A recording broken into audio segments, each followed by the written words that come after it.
Oi, gente, estamos de volta e eu tinha prometido voltar a falar na ampulheta do livro sobre esse livro aqui, Arrume Sua Cama. E aí, essa semana o pessoal me cobrou, né? Aline, cadê o quadro da ampulheta do livro? Eu coloquei alguns, eu acho que na semana passada, e aí eu decidi falar sobre esse livro extraordinário, que pode mudar nossa vida, né? E a vida de crianças que precisam aprender com as lições desse almirante, esse almirante americano. Esse livro, ele fala, na verdade, é sobre um oficial da Marinha que serviu durante 37 anos aos Estados Unidos. Ele participou de grandes eventos, como a prisão do Saddam Hussein. Ele participou da missão que capturou Osama Bin Laden. E ele, já no final de carreira, ele foi convidado para ser diretor da Universidade do Texas. E aí ele vai proferir uma palestra para os estudantes, né? E nessa palestra, ele começa a contar 10 coisas que ele aprendeu durante o treinamento antes de entrar para a Marinha. Só que aí viralizou esse vídeo. Para vocês terem uma ideia, milhões de pessoas assistiram no mundo inteiro. E aí ele é convidado para escrever o livro sobre essa palestra. E aí ele esmiuça na palestra esses 10, na verdade, 10 lições para a nossa vida. E ele decide escrever esse livro. Esse livro vendeu mais de 4 milhões de exemplares. É um livro assim magnífico. Eu não conhecia, apesar de ser muito famoso. Eu recebi 100 livros, né, para vender aqui em Maceió. A livraria mandou para eu vender porque as pessoas não querem pagar frete. Livros de medicina, normal. E aí, quando eu abri a caixa, no meio dos livros, tinha esse livro. E eu não entendi nada, né? Porque eu disse, mas a proposta da livraria era mandar 100 livros para eu vender em Maceió. Aí eu perguntei, né? Eu disse, gente, e esse livro que veio aqui na caixa? Eles disseram, é um brinde para você. Aí eu disse, gente, não acredito, Arrume a Sua Cama. Eu fiquei assim, maravilhada com esse título, né? Eu disse, eu não sabia que ele tinha sido um best-seller. E quem for pai ou avó que estiver me assistindo, vocês não podem imaginar como é magnífico essas lições. Bom, antes de iniciar falando sobre esse livro, eu tenho esse tempo aqui, eu sempre digo que esse quadro é a ampulheta do livro, porque como eu falo demais, eu tenho esse tempo para poder conversar com vocês. Então, na ampulheta do livro. Bom, gente, tem uma professora de arquitetura da UFAL. Ela se aposentou e ela nem mora mais em Maceió hoje em dia. Ela contava para os alunos, eu soube porque uma aluna dela me contou. Ela contava para os alunos que ela obrigava os filhos com 3 anos de idade a arrumar a cama. Então, assim, muitos anos antes de eu saber da existência desse livro, porque eu soube agora, né? Eu descobri esse livro agora em janeiro. Isso tem mais de 10 anos. Essa aluna de arquitetura me contou que a professora de arquitetura chegou na sala de aula e disse que obrigava os filhos a forrarem a cama com 3 anos de idade. E a sogra ficava uma fera. A sogra ficava resmungando, como é que você deixa? Porque o bichinho fazia muito esforço para puxar o lençol e arrumar a cama. E aí a sogra reclamava e ela disse, não, ele tem 3 anos de idade e ele precisa arrumar a cama. E aí eu perguntei a esse estudante de arquitetura o que fazia os filhos dela hoje em dia. Todos 2 eram bem-sucedidos. O mais velho era oficial da Marinha e era dono de um estaleiro.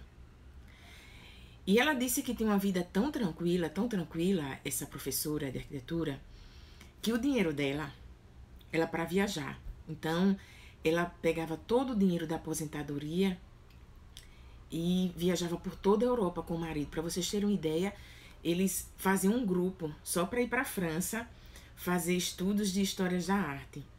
Então preste bem atenção, né? Que quando você cria bem os filhos, com disciplina, e cria para eles serem vencedores, você vai ter muito menos trabalho no futuro. Eu sempre observei isso, tanto dentro da igreja quanto as amigas da minha mãe, que as pessoas que criam bem os filhos não vão precisar criar os netos. Em que sentido? Você cria tão bem o seu filho que ele se torna, digamos assim, independente financeiramente, que você não vai precisar no futuro tá, digamos, pagando o plano de saúde do seu neto. Eu vi muito isso com as amigas da minha mãe. Elas não pegam o dinheiro da aposentadoria para viajar. Elas deram tudo aos filhos, não tinham, digamos assim, medidas. E aí o que é que aconteceu? Os filhos não se tornaram bem-sucedidos e hoje o dinheiro da aposentadoria dessas pessoas é para pagar plano de saúde para os netos, fazer feira. Então observem como isso reflete no futuro, né? E eu vejo muito isso também dentro da igreja. As pessoas aposentadas da igreja que pagam planos de saúde, sustentam os netos, não tiveram limites com os filhos, né? Não ensinaram os filhos a ser vencedores. Veja, as pessoas falam muito dos judeus, os filhos de judeus. Veja como os filhos de judeus são vencedores, né? Veja que a filha, por exemplo, teve uma época que a filha do Silvio Santos, ela queria abrir uma loja. E aí o pai disse, não, eu não vou abrir uma loja. Você primeiro vai ser vendedora numa loja do shopping. Quando você aprender, você tiver, digamos assim, capacidade para tomar conta de uma loja e conhecer os bastidores, eu ajudo você a montar uma loja. Veja os filhos de Roberto Justus. Nada foi de graça na mão deles. Eles aprenderam, né, a ter responsabilidade para depois eles terem dinheiro ou empresa na mão deles. Então, primeiro é necessário um treinamento. Primeiro, quem tem filho, que estiver me assistindo, claro, porque esse vídeo vai ficar gravado, depois vai pro YouTube, muita gente vai me assistir. Mas eu não sou mãe, mas quem estiver me assistindo que for mãe, ou avó, não sei, pense nisso, né? Talvez criar sem limites, dando tudo sem responsabilidade, não é uma coisa boa. Isso pode refletir no futuro. Por exemplo, lá na faculdade de medicina, eu tenho que falar de uma mãe chamada de Márcia Souza. Eu chamei ela para fazer uma live, mas ela disse que tinha muita vergonha. Gente, vocês precisam ver como ela educa as 3 filhas. São 3 vencedoras. Durante as férias, a mais velha estuda comigo. A filha mais velha dela estuda medicina comigo. A filha da Márcia, a Mirelle, estuda medicina. Mirelle é extremamente líder na faculdade. Ela foi líder. Existia um grupo na faculdade chamado era o grupo do camarote. E é um grupo de medicina, de estudo de medicina, de trabalho e tudo. Depois o grupo se desfez em mini grupos. Mas o que Mirelle dizia era lei. Ela era uma líder. A irmã dela estuda engenharia, a irmã do meio, e a mais nova tem 10 anos. E o que vocês podem imaginar, ela faz para vender na escola. E aí eu fui conversar, né, com a mãe da Mirelle. A Mirelle disse que nas férias não tem isso. Ela disse, acordou, tem que arrumar a cama. Todo mundo tem que arrumar a cama. Então, nas férias, a mãe da Mirelle tem uma empresa, então ela divide as tarefas. Então, uma vai fazer o almoço, a outra vai arrumar a casa. A mais nova, para vocês terem uma ideia, tem 10 anos e trabalha na empresa da família. Nem que seja para fazer soma, para colocar alguma coisa no computador, mas todo mundo tem que ajudar. Então, na verdade, ela está criando 3 vencedoras, né? Então, a gente tem que perceber que isso pode refletir no futuro. Idosos mais tranquilos no futuro são aquelas pessoas que, como essa professora de arquitetura, que gastaram mais tempo para disciplinar os filhos e hoje estão tranquilos. O dinheiro deles, quer dizer, os filhos os filhos dessa professora de arquitetura estão tão bem que ela nem precisa se preocupar com os netos, né? O dinheiro dela é para viajar com o marido para a Europa. Então, a gente tem que pensar nisso no futuro. Uma coisa muito interessante que a mãe da Mirelle me contou, que ela mandou para mim, ela disse bem assim: conheço crianças grandes que não sabem mastigar, ela mandou para mim. A mãe protege tanto que bate comida no liquidificador e as crianças grandes ainda tomam comida triturada. Preste bem atenção. A mãe da Mirelle, ela disse que desde pequena ensinava as filhas a comer com a mão, a mastigar, a aprender, a fazer o esforço. E não simplesmente só facilitar, triturar e dar para a criança, sabe? Ela disse que desde bebê ela já estimulava isso. Olha só. Guardar brinquedos, forrar sua cama são coisas básicas e uma criança vai longe. Isso a mãe da Mirelle que escreveu para mim, viu? Então, assim, às vezes a gente tem pais que tem pena, né? Ah, porque a criança vai guardar o brinquedo, aí vai lá e guarda pra criança. Vai lá e forra a cama da criança. E a mãe da Mirelle tá dizendo aqui, guardar brinquedo, forrar a cama, são coisas que a criança deve fazer, tá? Aprender a calçar seu tênis e guardar no seu devido lugar. São coisas mínimas que vão tornar um adulto mais organizado e independente. Isso é verdade. Ela fala que tem crianças que chegam em casa, gente, eu já vi isso. Na casa de filhos de amigos da minha mãe, de outras casas. A criança chega na porta, tira a roupa toda, tira a roupa na porta e larga o tênis e a roupa, a farda, na porta de casa. Isso tá certo? E aí a mãe da Mirelle conta isso aqui. Tem criança, até tira a roupa, larga no local que tirou, né? E aí todo mundo acha bonitinho, acha engraçado. E no futuro vira na verdade, um adulto desorganizado, um adulto que não tem eloquência, um adulto que vai ser uma pessoa desorganizada na vida financeira, porque isso também reflete na vida financeira. Se você não é capaz de ter disciplina durante todo o dia, você não vai ter disciplina na faculdade, você não vai ter disciplina no relacionamento, você não vai ter disciplina no trabalho, não vai ter disciplina também na vida financeira, né?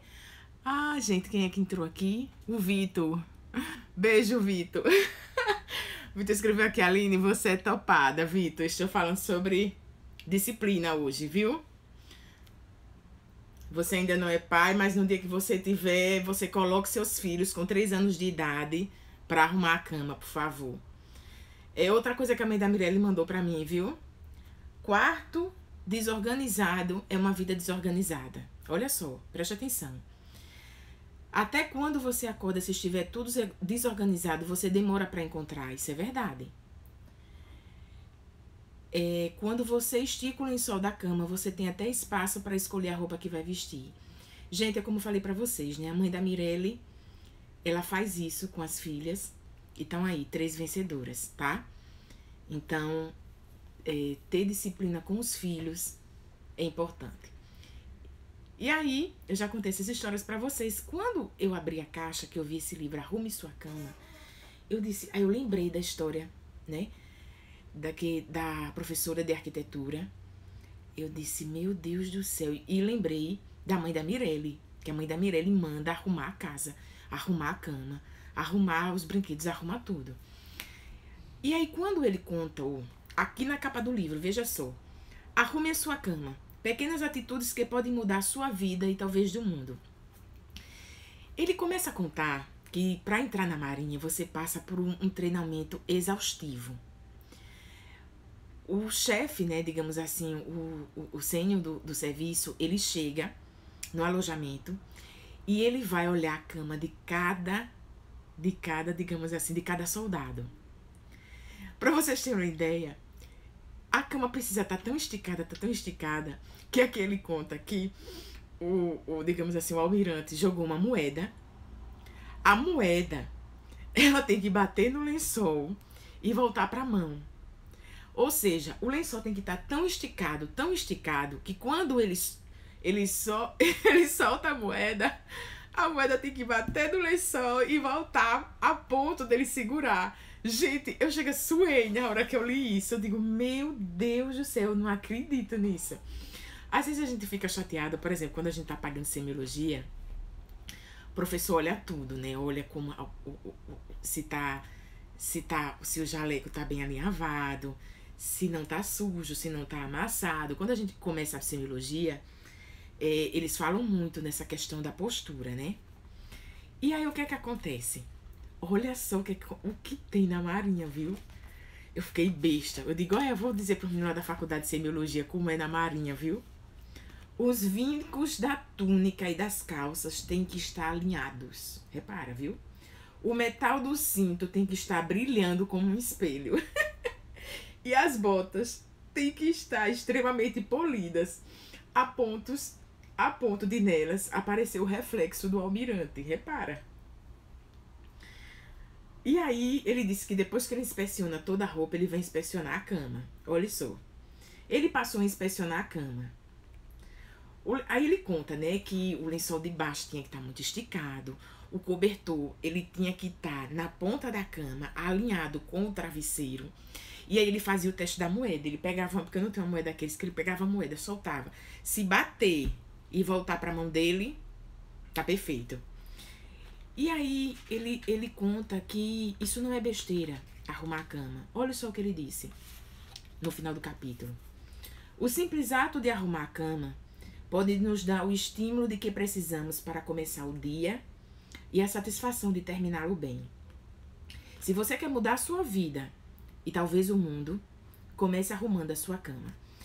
Eu já fazia isso de arrumar a cama quando eu soube dessa história dessa professora de arquitetura que mandava o filho com 3 anos de idade arrumar a cama. Quando a estudante de arquitetura me disse que o filho dele era oficial da Marinha e era dono do estaleiro, era uma pessoa bem sucedida, eu disse, poxa, tem alguma coisa por trás disso aí. E aí eu comecei a arrumar minha cama. Até hoje eu arrumo minha cama. Teve até uma vez que minha mãe brincou comigo porque entrou um ladrão no quintal da nossa casa. E aí eu me levantei, eu arrumei a cama antes de sair. Aí a minha mãe dizia assim, se a casa estiver pegando fogo, além de primeiro arrumar a cama pra depois fugir do fogo. Mas eu fiquei muito impressionada com essa professora de arquitetura. Ela me provou que arrumar a cama traz disciplina pra vida, sabe? Porque se o filho dela, que arrumava a cama com 3 anos de idade, e os filhos dela se tornaram bem-sucedidos, tem alguma magia aí por trás. Aí eu comecei a arrumar minha cama. Eu comecei a me sentir bem o dia inteiro. Depois que eu arrumava minha cama, eu tinha mais vontade de ter o meu guarda-roupa mais arrumado. Por exemplo, até hoje eu não consigo parar. Eu realmente arrumo minha cama. E a minha cama eu arrumo de forma temática. Então, por exemplo, tem mês que ela tá o tema de Londres, tem mês que ela tá o tema de câncer de mama, tem mês que ela tá o tema de Paris. E aquilo me deixa tão feliz, porque quando eu entro no quarto, tá tudo tão bonito, tão alinhado, que eu não consigo só deixar a cama arrumada. Quando eu olho as araras com as roupas, estão todas separadas por cores. É mais fácil de manhã eu passar uma roupa para poder ir para uma prática, tá tudo bonitinho. O meu próprio quarto de estudo não é uma bagunça. Então, tem hora que eu estou estudando, eu abro vários livros ao mesmo tempo, principalmente tutoria, mas depois fica tudo, eu arrumo tudo nos mínimos detalhes. Então, assim, nunca tá um nojo o meu quarto, porque no outro quarto de dormir tá tudo arrumado, então meio que todo o seu dia é a extensão da sua cama, entendeu? Então eu cumpro aquela primeira tarefa, eu passo o meu jaleco, eu passo a roupa que eu vou pra prática, eu chego e tenho disciplina de já colocar a roupa para lavar, eu tenho disciplina de passar logo, eu tenho disciplina de já arrumar a minha bolsa para o dia seguinte, entendeu? Então, arrumar a cama fez isso. Então, quando eu li esse livro, principalmente o primeiro capítulo que fala sobre arrumar a cama, eu entendo perfeitamente o que ele quis dizer. Quando o Saddam Hussein foi preso, ele disse que foi visitar a cela dele. Olha só o que ele disse. Saddam Hussein não arrumava sua cama. Ele achou incrível aquilo, sabe? E ele fala que ele foi, digamos assim, Vinha descobrir mais tarde, essa crença na limpeza e na ordem se aplica a todos os aspectos da vida militar. Insistia que eu arrumasse minha cama todas as manhãs. E na vida militar ele disse que aprendeu isso, a arrumar a cama para trazer disciplina à vida dele. Ele conta nesse capítulo também as missões que ele participou no Oriente Médio, e lá ele também continuava arrumando a cama. E ele foi muito chefe de várias missões. Eles chamam de SEAL, né? Que é como se ele fosse, digamos assim, um grande guerreiro, tanto na terra, quanto no céu, quanto no mar, né? E ele, almirante ele foi um almirante que serviu a Marinha dos Estados Unidos 37 anos com maestria, tá? Ele hoje é diretor da Faculdade do Texas e é uma pessoa assim, bem-sucedida, né? Eu separei alguns capítulos para vocês, não dá para falar de todos nessa live, mas eu vou falar das principais. E aí eu risquei o livro, algumas coisas boas. Ele botou assim: se você quer mudar o mundo, avalie as pessoas pelo tamanho do coração. E ele conta que teve uma pessoa que não ia passar para o treinamento da Marinha. E aí ele conseguiu passar e foi uma das pessoas que mais ajudou os colegas durante as missões. Olha só. Ele fala de uma pessoa que foi abandonado e abandonado para morrer antes de ser resgatado por esse oficial Mike Thornton. E aí ele fala que ele foi que em 1969 ele foi excluído do treinamento. E aí disseram que ele era pequeno demais, fraco demais. Eu sei que finalmente ele passa e ele foi uma das pessoas mais extraordinárias das missões que tiveram na Marinha. E aí ele fala desse capítulo: avalie as pessoas pelo tamanho do coração. Outra lição muito boa desse livro: se você quer mudar o mundo, deixe de ser injustiçado e siga em frente. Eu sempre acreditei nisso, sabe? Eu acho que cada um tem sua própria história. E eu acho que a gente tem que abraçar a nossa história e seguir em frente. Ele fala de um colega dele que serviu durante 35 anos a Marinha. E infelizmente aconteceu um acidente e ele ficou paralítico, né? Mas em nenhum momento ele se tornou, digamos assim, ele se entregou ou desistiu de viver. Ele foi aprender a pintar e se tornou um grande pintor, né?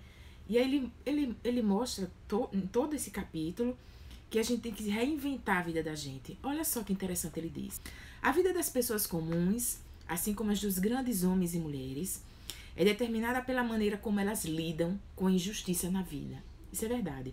Por exemplo, Helen Keller. Helen Keller nasceu surda. Ela nasceu muda e surda e cega. Cega, surda e muda. E, no entanto, Helen Keller, ela é uma das maiores biografias do mundo, né? Ela conseguiu se formar em direito, ela conseguiu falar, ela aprendeu a ler, aprendeu a escrever, aprendeu a ler em braille, né? E tá aí, ele também fala de Nelson Mandela, ele fala de Malala, ele fala de grandes pessoas que se reinventaram e se tornaram grandes ícones mundiais. Não se queixe, não culpe nada ou ninguém por seus problemas. Levante a cabeça, olhe o futuro e siga em frente. Outra lição do almirante William McHaven. Quem puder ler esse livro depois, fica a dica, tá? Olha só. Ele fala assim que no livro, o capítulo desse livro digamos assim, circo na Marinha é um local de castigo. Aí ele fala assim: não tenha medo do circo. Ele e o colega dele foram as últimas equipes a chegar depois deles nadarem no mar. E aí eles foram castigados. Só que nesse local de castigo, você treina tanto, eles treinaram tanto que ficaram melhor do que os outros. E ele fala que às vezes o castigo na vida da gente não é um castigo. Nos torna pessoas melhores e nos torna as pessoas mais aptas, né? E aí ele conta isso, que quando foi para o circo, para esse local que era um castigo, na verdade era um local em que ele ficou mais forte, mais bem treinado e conseguiu, em todas as outras etapas, chegar primeiro do que todo mundo, ele e o colega. Então, é outra lição dele, que a gente não deve temer o castigo, a gente fica mais forte. Outra coisa muito boa, ele coloca bem assim. Falei várias vezes. Ele abre o coração no livro, sabe? Eu falei várias vezes. Houve centenas de sucessos, mas ninguém está livre de erros. Usar as lições como motivação e não ter medo de tentar novamente ou de tomar a próxima decisão difícil. Então, é por isso que ele diz assim, não tenha medo do treinamento exaustivo. Isso é feito para você se tornar uma pessoa mais bem treinada, melhor. Gente, esse capítulo, eu fiquei com o coração na mão. Eu disse, gente do céu, não acredito que isso existe na Marinha. Se você quer mudar o mundo, não fuja dos tubarões. Gente, mas é tubarão de verdade. Vocês acreditam que na Marinha Americana você tem que nadar num mar cheio de tubarão? Tubarões, vários. Você tem que driblar os tubarões. E você tem que chegar. É como se fosse um navio, um náufrago. E a tarefa é você ir até lá embaixo, no escuro. Você tem que colocar alguma coisa, como se fosse um marco. Depois que você enfia no navio, você volta por esse mesmo mar cheio de tubarões. Agora você imagine que isso é de noite. Num mar gelado, gélido. Gente, era tanto tubarão que ele dizia que o almirante disse assim, se você encontrar um deles, você fique parado. Simples assim. Eu digo, meu Deus do céu. E ele disse que morria de medo, assim, quando encontrava um tubarão, ele tentava ficar imóvel, sabe? Pra poder não ser devorado. Gente, agora sim, ele disse que fazia muito frio, porque era de noite. Minha gente, vocês imaginam, Califórnia, é no mar da Califórnia. Disse que era um temporal. Não é aquele mar, esse mar que a gente vê aqui em Maceió, não. Esse mar, assim, calmo, não. Era torrento, sabe? Aqueles mares, assim... Tem quem anda com surf, essas coisas de surf, tem uma se chama temporada de Jaws, né? Que são ondas muito altas, né? São tormentos, né? E aí, digamos assim, é mais ou menos isso, Mar. Quando ele contando no livro, são ondas muito altas o tempo todo, que ele disse que ele tinha que enfrentar o tempo todo. A Lila disse aqui, mesma coisa que encontrar um cachorro parado na rua. Fique parado, pois é, Lila. Aí o que acontece? Só que o mar na Califórnia é muito bravo. Ondas altíssimas. Gélido. Sabe aquelas águas gélidas? E ele disse que tinha que enfrentar aquela Como é que a gente fala? É como se fosse enfrentar aquela corrente, né? Da água. Enfrentar o frio e os tubarões. Repare. Aí ele diz assim, não fuja dos tubarões. Gente, pelo amor de Deus, deixa eu mostrar pra vocês. Ele disse, sabíamos que as águas de São Clemente estavam cheias de tubarões. E não eram simples tubarões, mas grandes tubarões brancos, os maiores e mais agressivos devoradores de homens do oceano. Ele disse que eles e os colegas tinham que voltar vivos. Essa era a tarefa. E a Maria não ia se responsabilizar não, viu? Não ia dizer à família, o bichinho morreu porque o tubarão pegou. Não. Aquilo ali fazia parte do treinamento. Você quer entrar pra Marinha, você vai ter que atravessar os tubarões. E eu achei isso muito interessante, porque ele disse que ter enfrentado os tubarões fez com que ele conseguisse depois enfrentar os tiranos na vida dele no dia a dia. E eu conversando com muitos residentes, eu percebo que na faculdade não, mas quando você entra na residência, você encontra muitos tiranos. Não sei se é por causa disso que a gente tem um número altíssimo de suicídio. Não sei se é porque tem tirano demais ou porque a gente não sabe lidar com os tiranos, né? Dr. Antônio Carlos Lopes deu uma entrevista dizendo que de cada 3 residentes, 1 comete suicídio. E teve até uma polêmica aí no Instagram falando sobre assédio moral na residência, sobre tirania na residência. E ele fala ele diz bem assim, tiranos são sempre iguais. Não importa onde esteja, no pátio da escola, no local de trabalho ou governando o país por meio do terror. Eles prosperam de medo e intimidação. Eu estava conversando até com uma cirurgiã geral lá de São Paulo, e ela me contando que ela estava doente já, desmaiando no centro cirúrgico, e fizeram assédio moral com ela, né? E ela teve que entrar na justiça e o serviço modificou, né? Foi autuado o serviço da residência e modificou. Ela disse que os residentes seguintes tiveram a paz que ela não teve. Então, a gente tem que prestar atenção a isso, né? Que os tubarões e os tiranos, eles vão fazer parte da nossa vida, né? Tentando nos intimidar. Outra lição que eles nos dão. Se você quer mudar o mundo, dê o seu melhor nos momentos mais sombrios. Olha só o que ele diz. Não importa a escuridão, os senhores devem completar a missão. Isso é o que os separa de qualquer outra pessoa. Eles passaram... Gente, se vocês forem ler esse livro, tem hora que eu penso assim, meu Deus, por que a pessoa quer entrar na marinha participando por um treinamento desse? Gente, é um treinamento assim, que eu acho desumano.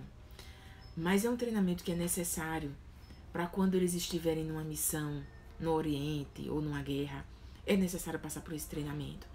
Se eles não tivessem esse treinamento de vencer os próprios medos, vencer com coragem, eles não iam conseguir, por exemplo, participar de uma missão para prender o Osama Bin Laden, como ele participou, e participar da prisão do Saddam Hussein. Então, ele fala bem assim, em algum momento, todos nós enfrentaremos uma fase sombria na vida. Se não a morte de um ser amado, alguma coisa que aniquile nossa energia e nos faça duvidar do futuro. Nesse momento sombrio, mergulhe fundo dentro de si mesmo e dê o seu melhor. Outra coisa, ele bota assim, nunca, jamais, se você quer mudar o mundo, toque o sino. O que é tocar o sino? Eita, gente, a Lili escreveu bem assim. Devemos ser treinados para enfrentar o mundo do terror, Aline, verdade. Fora dos muros da faculdade, fora do muro da realização do sonho, existe um mundo cruel e cheio de dor. É verdade. Verdade, Lila, você tá certíssima. Não, esse livro ele é fantástico. Esse livro ele é fantástico. Não dá pra falar nele todo, sabe? Eu escolhi só uns pedaços dele. Mas é um livro que nos ajuda sobre disciplina, sobre a importância do treinamento, a importância... Ele fala sobre momentos difíceis, ele fala sobre a perseverança, a obstinação, sabe? Foi um livro assim que me ajudou muito. Aí ele fala aqui, jamais toque o sino. O que é o sino? Durante o treinamento da Marinha, se você desistir, você toca o sino e vai embora. E aí, eles têm que fazer de tudo para não tocar o sino, e o almirante-chefe, ele faz isso, sabe? Ele disse, tudo o que precisamos fazer para escapar do treinamento é tocar o sino 3 vezes. Se desistirem, olha só o que o almirante diz, vão se arrepender pelo resto da vida. Desistir não torna a vida mais fácil. Ai, gente, chega a ficar arrepiada, de verdade. O almirante avisava logo, você quer desistir do treinamento da Marinha? Toque o sino. Mas vocês se arrependerão disso por toda a vida. Porque se você desistir de uma vez, você vai desistir para sempre. Né? Olha só o que tem escrito. Eles se arrependeriam pelo resto da vida. Nunca aceite seu destino. E tudo o que queiram era voltar. Aceitava o seu destino e tudo o que queriam era voltar à sua unidade. Era durante o treinamento. E aí eu termino a live de hoje com uma frase maravilhosa desse livro. A vida é cheia de fases difíceis. Mas sempre existe alguém em uma situação pior do que a nossa. Se enchermos nossos dias com autopiedade, tristeza pela maneira como fomos tratados, lamentando nossa sorte na vida, culpando alguém ou alguma coisa por nossas circunstâncias, a vida será longa e difícil. A vida será o que fizermos dela. Eu me lembrei que, durante muito tempo, quando eu tentei vestibular de medicina, olha o que a Lila está dizendo aqui. Minha irmã é marinheira e me falou já vários relatos cruéis, mas já entendi que a marinha brasileira é bem mais leve. Eu me lembro que quando eu comecei a tentar vestibular, várias amigas minhas desistiram de medicina e foram fazer outros cursos. Não que os outros cursos sejam ruins, porque fazer odontologia é bom, fazer enfermagem é bom, fazer biomedicina é bom. Mas se aquilo não tiver escrito para sua vida, não vai ser uma coisa boa. Eu tinha certeza que eu tinha nascido para fazer medicina. E aí eu nunca desisti. E as mães das minhas amigas ficavam, Aline, você vai continuar tentando? Bom, eu passei em medicina, hoje estou no 4º ano de medicina. Eu estou muito feliz, muito realizada, né? E hoje, as mães delas... Eu não toquei o sino. Quando eu li esse capítulo, eu lembrei, poxa, eu não desisti, eu não toquei o sino. E elas não são bem-sucedidas. Nenhuma dessas amigas que desistiram na medicina. Não porque a profissão não vai dar dinheiro. Não, existem profissões que dão. O problema é que aquilo não era para elas, sabe? E elas se tornaram pessoas frustradas. Muitas delas são viciadas em barbitúricos, são deprimidas, se arrependem por ter desistido da medicina. As mães azucrinam o ouvido dela. Hoje, sabe o que as mães dizem? Você devia ter feito o que a Aline fez. Você não devia ter desistido. Você vê como é a opinião das pessoas, né? Quando elas desistiram, que eu continuei, as mães ficaram falando mal de mim, porque eu não tinha desistido. Hoje que eu tô super bem e elas estão deprimidas, aí as mães começam a azucrinar. Muitas delas vêm me dizer que as mães azucrinam, ficam dizendo que elas deviam ter feito medicina e perereira, né? Essas coisas que deprimem as pessoas. Então, não é a profissão, sabe, gente? Conheço gente que tem outras profissões e estão super bem. É o propósito da sua existência. Ser terapeuta ocupacional faz parte do propósito da sua existência? Amém. Você vai se dar super bem. A coisa tem que fazer parte do propósito da sua existência, senão você não vai conseguir alavancar, entendeu? Eu falo nesse sentido. Não quer dizer que você vai se dar bem só se for medicina, não. Você se dá bem dentro do propósito para o qual você foi criado, né? E eu vou terminar a última frase do livro, muito bacana. Comece o dia com uma tarefa feita. Respeite todo mundo. Olha só. Saiba que a vida não é justa e que muitas vezes você vai fracassar. Mas se assumir alguns riscos, dê um passo à frente quando os tempos forem duros. Encarar os tiranos, ajudar os oprimidos e nunca desistir. Se fizer tudo isso, poderá mudar sua vida para melhor e talvez o mundo. Então comece arrumando a sua cama. Não esqueça, amanhã de manhã eu quero todo mundo arrumando a cama, tá? Beijo, gente.